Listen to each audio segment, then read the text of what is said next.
GST council की 56वीं बैठक में कई महत्वपूर्ण फैसलों को मंजूरी। प्रधानमंत्री ने की सराहना। हरियाणा सीएम नायब सैनी ने किया पीएम का धन्यवाद। कहा, जीएसटी सुधार जीवन को बनाएंगे बेहतर। जीएसटी दरों में बदलाव का आम जनता और व्यापारियों ने किया स्वागत। महंगाई से मिलेगी राहत। कहा, नवरात्र व दीपावली के त्योहारी सीजन में जीएसटी दरों की कमी से बाजारों में फिर लौटेगी रौनक। मंत्री कृष्ण बेदी ने जीएसटी दरों में कटौती को बताया आम जनता के लिए लाभकारी। पंजाब में बाढ़ के हालात को बताया दयनीय। कहा, जब की थी अतिरिक्त पानी की मांग तब नहीं दिया गया, आज हो रहे हैं डैम ओवरफ्लो। 15 सितंबर तक खुला रहेगा ई क्षतिपूर्ति पोर्टल। किसान अपने नुकसान की जानकारी पोर्टल पर कर पाएंगे अपलोड। राजस्व एवं आपदा प्रबंधन मंत्री विपुल गोयल ने उच्च स्तरीय रिव्यू बैठक में लिया फैसला।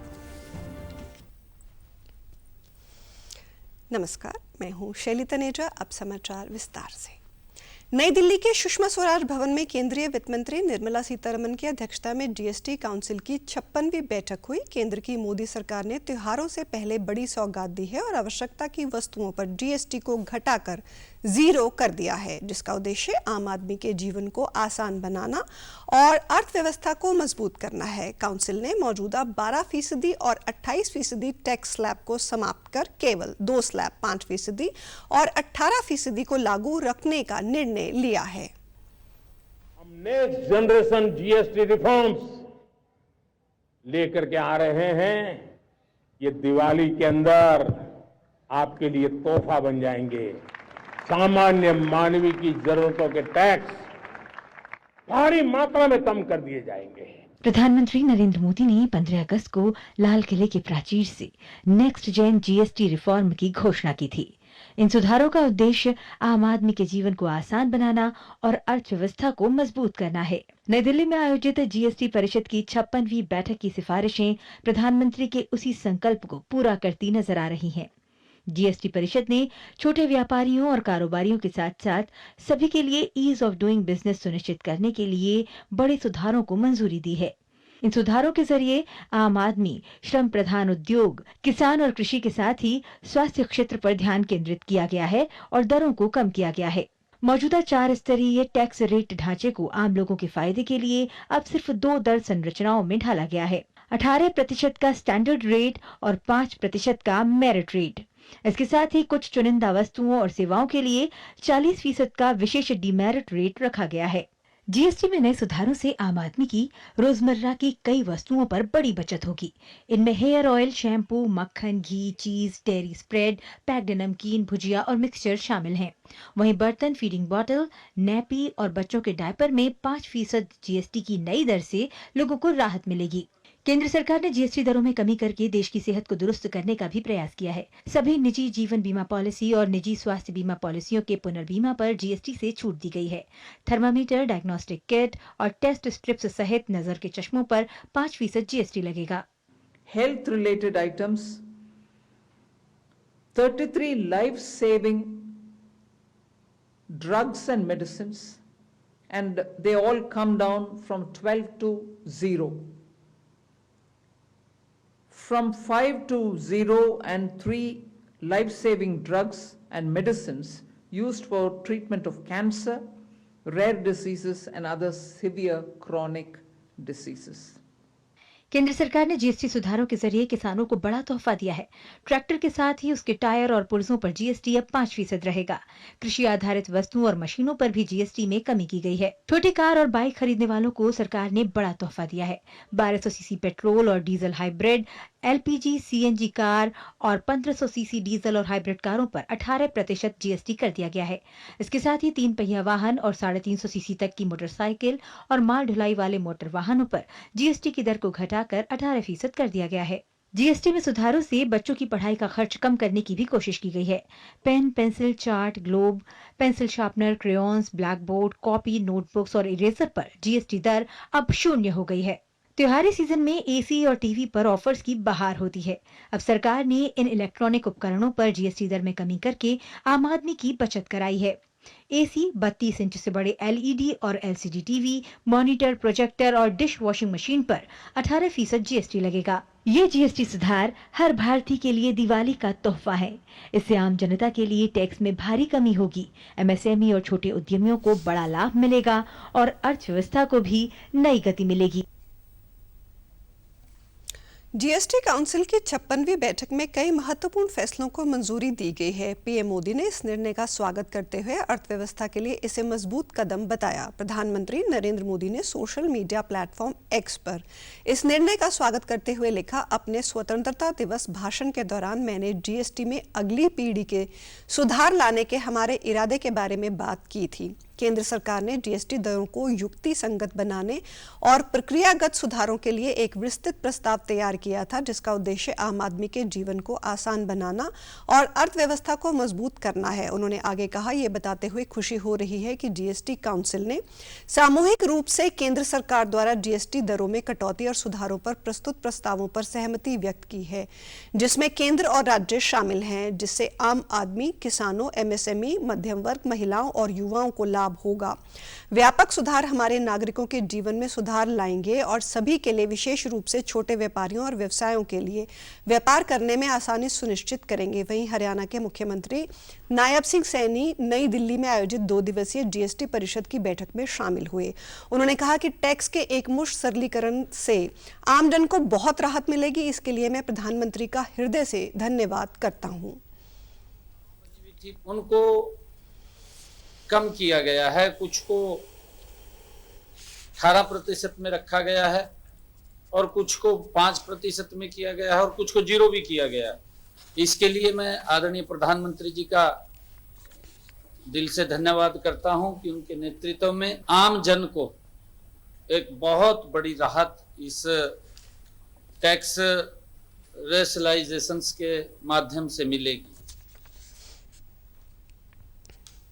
जीएसटी दरों में कटौती पर बोलते हुए कैबिनेट मंत्री कृष्ण कुमार बेदी ने कहा कि ये गरीब और मध्यम वर्ग के लिए बड़ा राहत भरा फैसला है, जिससे आम जनता को सीधा लाभ मिलेगा। जो जीएसटी काउंसिल का निर्णय आया है, मेरे ख्याल से आप तो दिवाली तोहफा कहते हैं, परंतु मध्यम वर्ग और गरीब लोगों की आर्थिक स्थिति को एक बहुत बड़ा सबल इससे मिलेगा, ताकत मिलेगी और इसका लंबे समय तक भारत की इकोनॉमी पर एक महत्वपूर्ण भूमिका अदा करेगा। ये जीएसटी काउंसिल की जो बैठक हुई है उसमें जो निर्णय लिए गए हैं, मैं आभार प्रकट करता हूं देश के माननीय प्रधानमंत्री जी का, और ये हमारी अर्थव्यवस्था को बहुत बड़ी मजबूती भी देगा और ताकत भी देगा। प्रधानमंत्री नरेंद्र मोदी ने 15 अगस्त को लाल किले से दिए गए वायदे को निभाते हुए दिवाली से पहले जीएसटी में भारी कटौती का ऐलान किया है, जिससे आम जनता और व्यापारियों में खुशी की लहर है। कैथल के गैलेक्सी बेकरी संचालक नितिन गुगलानी, मेडिकल स्टोर के मालिक कुलदीप शर्मा, स्टेशनरी विक्रेता नरेंद्र बंसल, समाज सेवी भूपेंद्र मेहंदीरत्ता, फार्मा कर्मचारी गौरव मिश्रा और नरेश कालरा सहित अन्य लोगों ने प्रधानमंत्री की घोषणा की जमकर सराहना की। उन्होंने कहा कि जीएसटी में कटौती दिवाली का सच्चा उपहार है, जिससे न सिर्फ जनता को राहत मिलेगी बल्कि बाजार में रौनक भी बढ़ेगी। बीमा को जीएसटी मुक्त करना भी ऐतिहासिक कदम माना जा रहा है। लोगों ने कहा कि यह निर्णय देश की आर्थिक तरक्की में सहायक होगा और मोदी सरकार की जनहितकारी सोच को दर्शाता है। नरेंद्र मोदी ने जो ये निर्णय लिया है कि सभी तरह के प्रोडक्ट्स पे, उसमें कुछ ना कुछ, बेशक गाड़ियां हैं, बेशक घरेलू सामान है, बेशक कुछ भी है, उन पे जो जीएसटी घटाया है, ये बहुत ही अच्छा फैसला है सरकार के लिए। इससे हर वर्ग को कुछ ना कुछ फायदा होगा। पूरे देश के लिए बहुत ही बढ़िया सिद्ध होने वाला है। जीएसटी कम करके उन्होंने आम आदमी को बहुत बड़ी राहत दी है। हमारे बिजनेस में हमारा 5%, 12% और 18% की स्लैब थी हमारे मेडिसिन में, उन्होंने 5% और 18% कर दी, बीच की 12% की उड़ा दी है, जिससे आम जन को, आम लोगों को मेडिसिन के रेट में भी फर्क मिलेगा। उसमें टैक्स का जो है बहुत बड़ा बेनिफिट रहेगा लोगों को। वो उम्मीद से भी ज्यादा बढ़ के उन्होंने हमें तोहफा दिया है टैक्स में कटौती करके। आम आदमी बहुत बुरी तरह मार में फंसा हुआ था, रसोई का बजट गिरा हुआ था, खाने पीने की वस्तुएं बिल्कुल महंगी थी जी, अब उन्होंने बहुत राहत दी है। केंद्र सरकार द्वारा जीएसटी परिषद की 56वीं बैठक में लिए गए अहम फैसलों के तहत जीएसटी दरों में बड़े स्तर पर बदलाव किए गए हैं, जिसे व्यापारियों और आम जनता ने उत्साह से स्वीकार किया है। 12% और 28% स्लैब को हटाकर अब 5% और 18% की दरें लागू की गई हैं। इससे दैनिक जरूरत की वस्तुओं से लेकर इलेक्ट्रॉनिक उत्पादों तक की कीमतों में कमी आएगी। 22 सितंबर से लागू होने वाले इन नए नियमों का असर नवरात्र और दीपावली जैसे त्योहारी सीजन में बाजारों की रौनक बढ़ाने में अहम भूमिका निभाएगा। भिवानी के स्थानीय लोगों और व्यापारियों ने कहा कि इससे मध्यम वर्ग को सीधा फायदा होगा। बहुत ही काफी चीजों पर, रोजमर्रा की चीजों पर कम करी है, जैसे कि घर में उपयोग होने वाले सामान जैसे कि दूध, पराठा, पनीर और दूध से बनने वाली इत्यादि चीजों पर जीएसटी कम हुआ है। और बहुत ही बढ़िया काम किया है। कैंसर की जो काफी सारी दवाइयां हैं उन पर भी जीएसटी कम करी गई है। एसी, कूलर, टीवी, फ्रिज, इन पर भी जीएसटी कम करी गई है, जो कि सरकार का एक अच्छा निर्णय है। सिर्फ 28% जीएसटी हटा के सिर्फ 18 से लेकर 5% जीएसटी पे लेके आए हैं, जिसके अंदर बच्चों की किताबें वगैरह सब जो है वो नील कर दी गई है 18% जीएसटी हटा के, और हेल्थ इंश्योरेंस या लाइफ इंश्योरेंस के ऊपर जीएसटी हटा के नील कर दिया गया है वो। और काफी सारी चीजें ऐसी हैं जिनके ऊपर हाथ दी गई है। जो डेली यूजेज की वस्तुएं है उन पर जीएसटी कम कर दिया गया है। जीएसटी का स्लैब जो है 4 से घटाकर 2 कर दिया गया है, और 5 से 18 और 28 वाला जो था उसको समाप्त कर दिया है। इससे व्यापारी को भी फायदा होगा और आम आदमियों को तो फायदा होगा ही होगा। बड़ा फायदा तो ये शिक्षा के ऊपर हुआ है, जो किताबों के ऊपर जीएसटी खत्म ही कर दी गई है। और ये दवाइयों के ऊपर भी, जैसे कैंसर की दवाई है या और 20-30% कुछ दिखाया गया था इसमें, उस पर भी जीएसटी खत्म कर दी गई है। और आम जनता के लिए बहुत ही अच्छा फायदा हुआ इसमें। और राजस्व एवं आपदा प्रबंधन मंत्री विपुल गोयल ने बुधवार को एक उच्च स्तरीय रिव्यू बैठक की अध्यक्षता की, जिसमें प्रदेश में सामान्य से अधिक वर्षा के कारण उत्पन्न हुई स्थिति और बाढ़ प्रबंधन की तैयारियों की विस्तृत समीक्षा की गई। इस बैठक में विभिन्न विभागों, जिला प्रशासन, आपदा प्रबंधन इकाइयों और अन्य हितधारकों के साथ तैयारियों का जायजा लिया गया। बाढ़ और जल भराव से प्रभावित किसानों को राहत प्रदान करने के लिए सरकार ने ई क्षतिपूर्ति पोर्टल को 15 सितंबर 2025 तक खुला रखने का निर्णय लिया है। इस पोर्टल के माध्यम से किसान अपनी खरीफ फसलों को हुए नुकसान की जानकारी अपलोड कर सकते हैं और क्षतिपूर्ति के लिए दावा दर्ज कर सकते हैं। अब तक लगभग 4 लाख एकड़ खरीफ फसलों के नुकसान के दावे इस पोर्टल पर दर्ज किए जा चुके हैं। उन्होंने अधिकारियों को निर्देश दिए कि दावों का सत्यापन और भुगतान प्रक्रिया को तेजी से पूरा किया जाए ताकि किसानों को समय पर आर्थिक सहायता मिल सके। प्रदेश में इस मॉनसून सीजन में सामान्य से अधिक बारिश दर्ज की गई है, जिसके कारण कई क्षेत्रों में जल भराव और बाढ़ जैसी स्थिति उत्पन्न हुई है। राजस्व मंत्री ने पहले से लागू किए गए उपायों की प्रभावशीलता की समीक्षा की और कमियों को दूर करने के निर्देश दिए। बैठक में फ्लड कंट्रोल रूम की कार्यप्रणाली, राहत सामग्री और बचाव उपकरणों की उपलब्धता की समीक्षा की गई। विभाग ने सेना, गैर सरकारी संगठनों और वॉलंटियर्स के साथ समन्वय स्थापित करने की प्रक्रिया को भी मजबूत करने पर जोर दिया। पंजाब में बाढ़ से हालात चिंताजनक है, वहीं हरियाणा में नदियों के उफान के बावजूद स्थिति नियंत्रण में है। हरियाणा के कैबिनेट मंत्री कृष्ण कुमार बेदी ने कहा कि कुछ फसलों को नुकसान जरूर हुआ है, लेकिन धान की फसल को बचा लिया गया है। उन्होंने बताया कि हरियाणा सरकार ने पंजाब को 5 करोड़ रुपए की वित्तीय सहायता देने के साथ साथ राहत व बचाव कार्यों में भी सहयोग किया है। बेदी ने पंजाब पर आरोप लगाया कि जब हरियाणा ने अतिरिक्त पानी की मांग की थी तब उसे पानी नहीं दिया गया और पंजाब सरकार की लापरवाही के कारण ही डैम ओवरफ्लो हो रहे हैं, जिससे हालात और बिगड़े।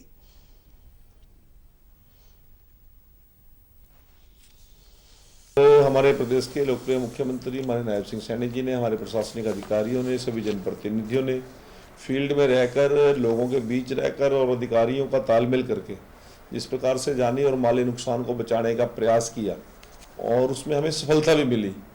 ये एक बहुत बड़ा कुशल प्रबंधन था। हमारी एक मैनेजमेंट ने अच्छा रोल प्ले किया और भयंकर नुकसान से हरियाणा को बचा लिया। वहीं पर हमारे पड़ोसी प्रदेश, आज पंजाब की हालत क्या है कि पूरा का पूरा प्रदेश आज आपदाग्रस्त घोषित करना पड़ रहा है। जम्मू और कश्मीर और हिमाचल के अंदर भी कोई हालात बहुत अच्छे नहीं हैं, परंतु हरियाणा ने अपने आप को बहुत सुरक्षित किया। इसके लिए मैं यहाँ की टीम को बधाई देता हूँ और परंतु मैं परमपिता परमात्मा से विनती करता हूँ कि सभी को सुरक्षित रखे और सभी जनधन की हमारी सुरक्षा करे। उचाना से भाजपा विधायक देवेंद्र चतुर्भुज अत्री ने सुरबरा गांव के खेतों में जल भराव की स्थिति का जायजा लेने के लिए दौरा किया। उनके साथ एसडीएम उचाना दलजीत सिंह, नहरी विभाग के एक्सीएन सहित कई विभागों के अधिकारी और कर्मचारी मौजूद रहे। दौरे के दौरान किसानों ने बताया कि सुरबरा में आसपास के गांव का पानी भी एकत्र होता है, जिससे खेतों में जल भराव की गंभीर समस्या बनी हुई है। किसानों ने तालाब की 4 दीवारी निर्माण, पुली बनाए जाने और जब तक जल निकासी नहीं हो जाती तब तक बिजली सप्लाई सुचारू रूप से जारी रखने की मांग की। विधायक अत्री ने किसानों की समस्याएं ध्यानपूर्वक सुनी और समाधान का आश्वासन भी दिया। हमने सुरबरा गांव में कुछ पानी जल भराव की समस्या दिक्कतें हैं। मैं तो किसान भाइयों को विश्वास दिलाता हूं कि किसी प्रकार की डरने की जरूरत नहीं है किसान भाइयों को, और किसान भाइयों के साथ सरकार खड़ी है, किसी को घबराने की जरूरत नहीं। हम सब, प्रशासन, सरकार, सब किसान भाइयों के साथ। दोबारा से वो पाइप मोटर लेके आ रहे हैं, पाइप के थ्रू वो पानी की निकासी की जाएगी और संभवतः जितनी भी हो सकेगा जितना जल्दी कोशिश कर रहे हैं कि जो पानी की निकासी हो शीघ्र से शीघ्र निकासी हो और लोगों को, आम जनमानस को कोई प्रॉब्लम ना आए, कोई समस्या ना आए। सरकार किसान भाइयों के साथ है, निश्चिंत ही 100% हम जो हमारा जो उद्देश्य है अंत्योदय के साथ चलना, अंत्योदय के साथ है और अंतिम व्यक्ति तक लाभ मिलेगा। किसी को घबराने की जरूरत नहीं, हमारी सरकार किसान भाइयों के साथ है। यमुनानगर जिले में हथनीकुंड बैराज से लगातार पानी छोड़े जाने के कारण कई स्थानों पर भूमि कटाव हो चुका है। स्थिति का जायजा लेने के लिए उपायुक्त पार्थ गुप्ता लगातार तीसरे दिन भी दौरे पर रहे। उन्होंने बाढ़ प्रभावित गांवों में पहुंचकर लोगों से बातचीत की और हालात का निरीक्षण किया। उपायुक्त ने बताया कि राहत की बात यह है कि अभी तक किसी आबादी को नुकसान नहीं पहुंचा है। भूमि कटाव को रोकने के लिए सिंचाई, राजस्व व पंचायती विभाग मिलकर कार्य कर रहे हैं। उन्होंने बताया कि यमुना क्षेत्र में 10 वरिष्ठ अधिकारियों की ड्यूटी लगाई गई है जो लगातार निगरानी कर रहे हैं। 2 गांवों में दूषित पानी की समस्या को ठीक कर दिया गया है। साथ ही शहर और ग्रामीण क्षेत्रों में फॉगिंग के निर्देश भी दिए गए हैं। मौसम साफ होते ही सड़कों की मरम्मत शुरू की जाएगी।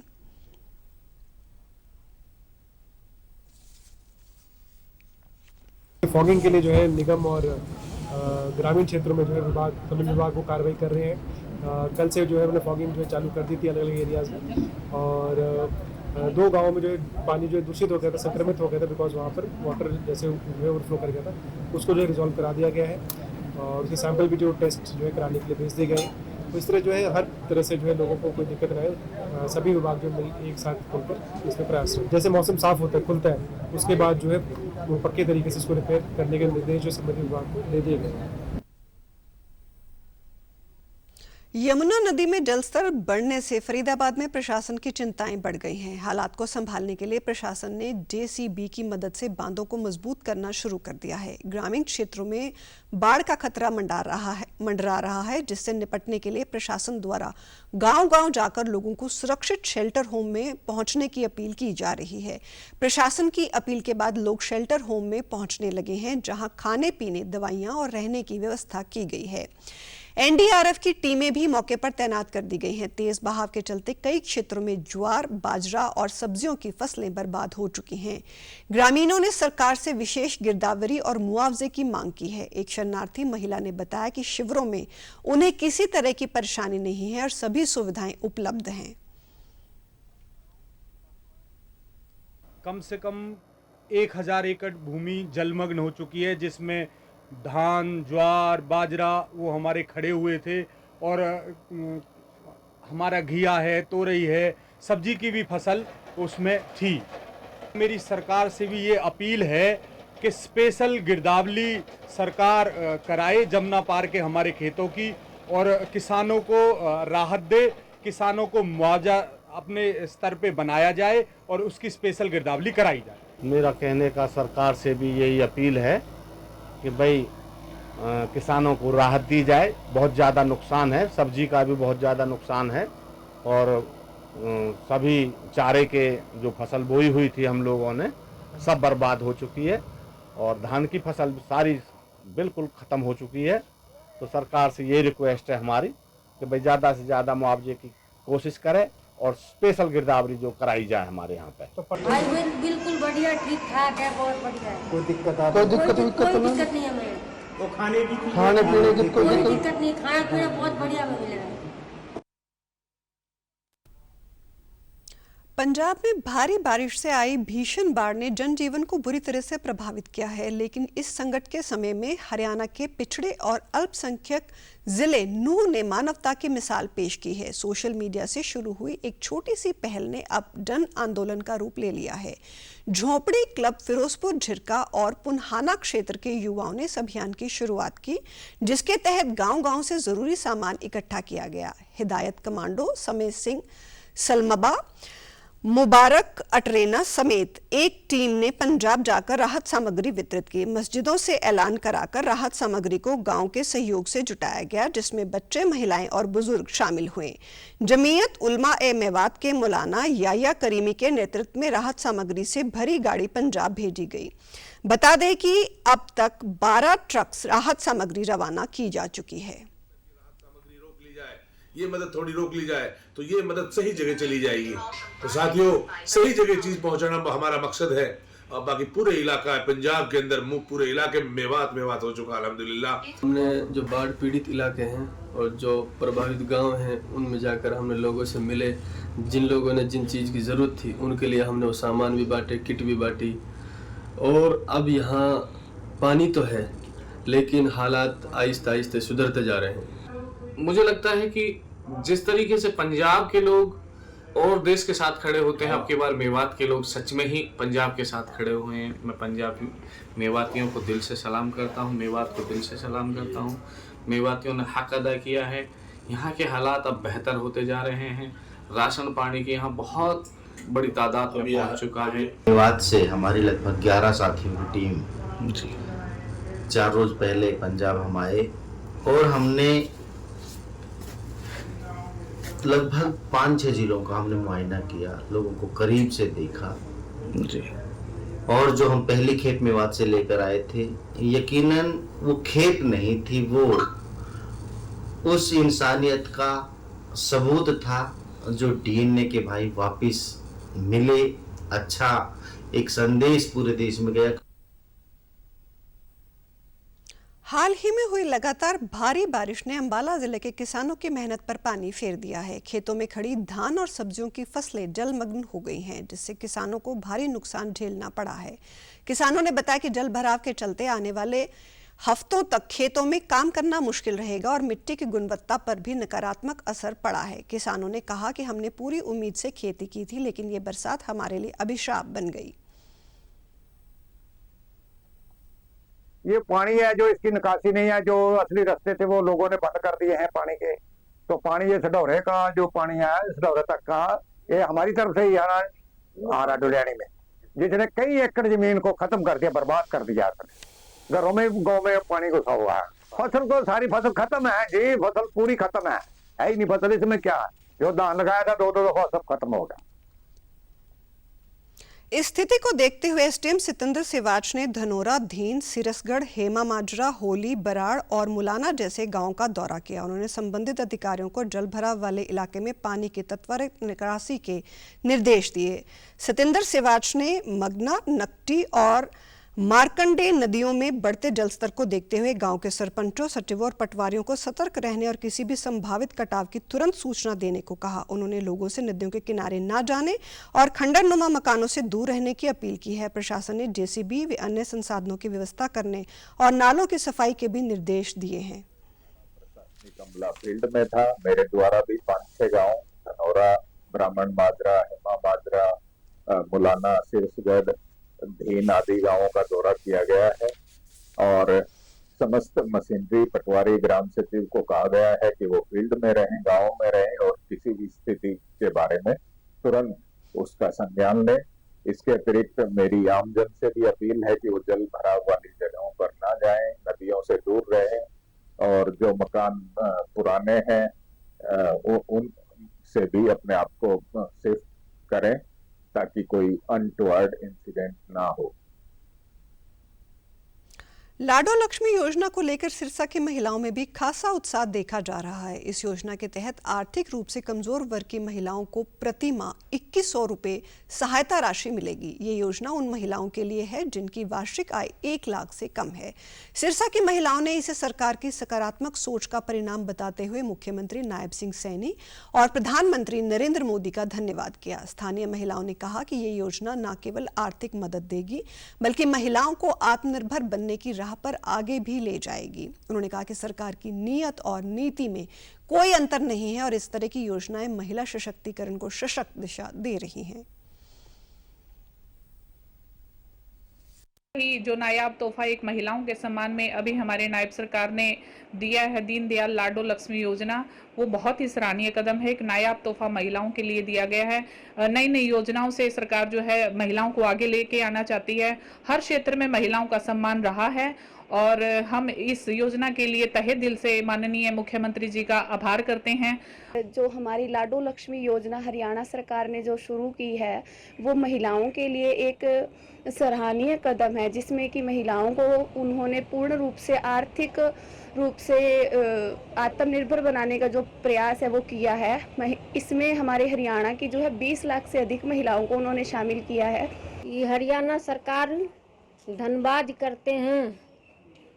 सरकार जो क्या है जो 2100 रुपया देगी सो आज पूरा कर दिया, उसके धन्यवाद करते हैं।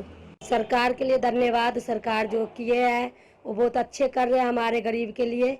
सरकार के मैं नहीं कहूँगी, जो कर रहे हैं गरीब के लिए धन्यवाद। केंद्र सरकार की प्रधानमंत्री मातृत्व वंदना योजना गर्भवती और स्तनपान कराने वाली महिलाओं को पौष्टिक आहार और चिकित्सीय जांच के लिए प्रोत्साहित कर रही है। योजना के तहत 19 वर्ष से अधिक आयु की पहली बार गर्भवती महिलाओं को 5000 की आर्थिक सहायता 2 किश्तों में दी जाती है। 3000 गर्भावस्था में और 2000 टीकाकरण के बाद अब तक देश भर में 4.5 करोड़ से अधिक महिलाएं इस योजना का लाभ उठा चुकी हैं। भिवानी की आंगनवाड़ी वर्कर दर्शना व लाभार्थी महिलाओं ने बताया कि इस योजना से उन्हें पोषण संबंधी आवश्यकताएं पूरी करने में मदद मिली है। लाभार्थियों ने बताया कि ऑनलाइन पंजीकरण के बाद उन्हें सहायता मिली और इससे वे अपना व शिशु को बेहतर स्वास्थ्य सुनिश्चित कर पाईं।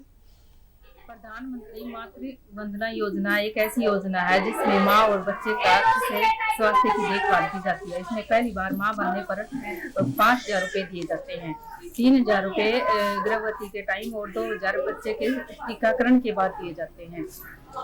इससे माँ और बच्चा दोनों स्वस्थ रहते हैं। ये प्रधानमंत्री की बहुत अच्छी योजना है। इसमें जो पहली बार माँ बनती हैं उन औरतों को उनकी उम्र कम से कम 19 वर्ष माँ बनने पर जरूर से जरूर होनी चाहिए।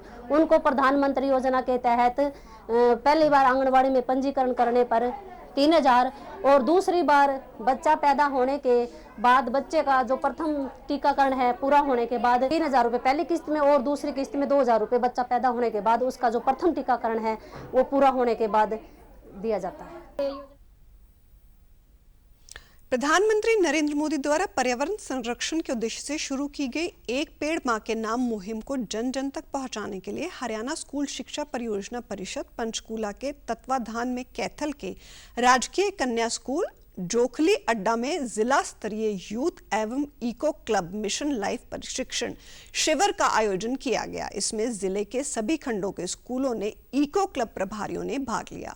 स्कूलों को 100 पौधे लगाने का लक्ष्य दिया गया था, लेकिन कई स्कूलों ने इससे अधिक पौधारोपण कर अभियान को सफल बनाने में उत्साह दिखाया। कार्यक्रम में वक्ताओं ने पेड़ लगाने से होने वाले सामाजिक और पर्यावरणीय लाभों पर प्रकाश डाला और अध्यापकों से बच्चों को पेड़ लगाने व उनकी देखभाल के लिए प्रेरित करने का आग्रह किया। मुख्य अतिथि के तौर पर पहुंचे जिला लोक संपर्क अधिकारी नसीब सिंह सैनी ने कहा कि यह अभियान एक नेक पहल है और सभी देशवासियों को इससे जुड़ना चाहिए। 17 सितंबर को पीएम मोदी के जन्म दिवस तक 93,200 पौधे लगाने का लक्ष्य रखा गया है। अच्छा कार्य करने वाले अध्यापकों को सम्मानित भी किया गया। उनके प्रशिक्षण के लिए कार्यक्रम किया गया और बड़ी सराहना का विषय है कि अकेले कैथल डिस्ट्रिक्ट में पूरे प्रदेश में ये एक नई पहल की गई है कि इन जो प्रभारी हैं इनको प्रशिक्षण दिया जा रहा है कि इको क्लब का जो बजट आता है या उसकी एक्टिविटीज होती हैं उसका कैसे यूज करना है। माननीय प्रधानमंत्री श्री नरेंद्र मोदी जी और माननीय मुख्यमंत्री श्री नायब सिंह सैनी जी द्वारा प्रोजेक्ट शुरू किया गया है एक पेड़ मां के नाम, उसको आगे बढ़ाने के लिए लगातार प्रयास किए जा रहे हैं और पर्यावरण संरक्षण के लिए यह अभियान बहुत ही ज़्यादा महत्वपूर्ण है। तो इस दिशा में यहाँ जो ये प्रशिक्षण कार्यक्रम किया जा रहा है, इसके बहुत अच्छे परिणाम आएंगे ऐसे हम उम्मीद करते हैं। टारगेट्स दिए गए थे उससे कई गुना ज़्यादा उन्होंने पौधारोपण किया है। इसके लिए सभी अध्यापक बधाई के पात्र हैं। समाचारों में आज इतना ही। नमस्कार।